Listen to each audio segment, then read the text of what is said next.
British Balochistan, Kalat, Kharan, لسبیلا اور مکران کے پاکستان میں شامل ہو جانے کے بعد اب بلوچستان ریجن کا صرف ایک علاقہ الگ رہ گیا تھا۔ یہ تھا گوادر کی بندرگاہ۔ یہ بندرگاہ 18 سنچری سے ریاست عمان کے کنٹرول میں تھی، لیکن اسے بھی 1958 میں پاکستان نے 30 لاکھ پاؤنڈ کے عوض عمان سے حاصل کر لیا۔ اس طرح تقسیم کے 11 سال میں بلوچستان کا پورا موجودہ ریجن مکمل طور پر پاکستان میں ضم ہو گیا۔ 1948 میں عبدالکریم خان کی بغاوت کے خلاف پہلے فوجی آپریشن کے بعد چند برس تو بہت امن سے گزرے، لیکن جلد ہی پھر بغاوت شروع ہو گئی۔ اس کی وجہ تھی 1 یونٹ۔ آپ جانتے ہیں کہ پاکستان مشرقی اور مغربی حصوں میں تقسیم تھا۔ ایسٹ پاکستان یعنی مشرقی پاکستان جو صرف ایک بنگالی صوبے پر مشتمل تھا، اس کی آبادی جنوبی حصے کے تمام صوبوں سے زیادہ تھی، اس لیے قومی اسمبلی میں انہی کی سیٹوں کا نمبر بھی سب سے زیادہ بن جاتا تھا۔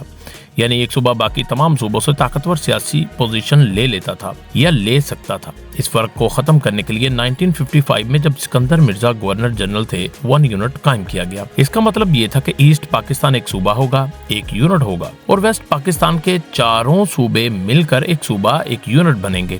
دونوں یونٹس کو قومی اسمبلی میں برابر کی نمائندگی دی جائے گی۔ اس پالیسی کے تحت بلوچستان سمیت مغربی پاکستان کے تمام صوبوں کو اکائیوں کو ملا کر جو ایک یونٹ یا ایک صوبہ بنایا گیا، اسے پروونس آف ویسٹ پاکستان کہا گیا۔ 1956 میں پاکستان کا پہلا آئین بنا۔ اس میں قومی اسمبلی کی 300 نشستیں رکھی گئیں، جن میں سے آدھی ایسٹ پاکستان کے 1 یونٹ کو اور دوسری 150 جو تھی وہ ویسٹ پاکستان کے یونٹ کے لیے مختص کر دی گئی، یعنی ملک کے دونوں حصوں کو برابر نمائندگی دے دی گئی۔ اب بظاہر تو یہ ایک انتظامی معاملہ تھا، لیکن اس سے مغربی پاکستان میں پیچیدگیاں یہ پیدا ہوئیں کہ قوم پرست حلقوں میں شناخت کے مٹ جانے کا خدشہ پیدا ہو گیا۔ انہیں لگا کہ ان کی زبان، ان کا کلچر، ان کی ثقافت، ان کی تاریخ 1 یونٹ پالیسی کے نیچے ختم ہو جائے گی، کچل کر رہ جائے گی۔ بلوچ قوم پرستوں میں اس کے خلاف خصوصی رد عمل پیدا ہونے لگا۔ 2 سال میں حالات اتنے بگڑے کہ وہاں ایک اور ملٹری آپریشن شروع ہو گیا۔ 6 اکتوبر 1958 کے روز فوج نے کلات شہر کا کنٹرول سنبھال لیا۔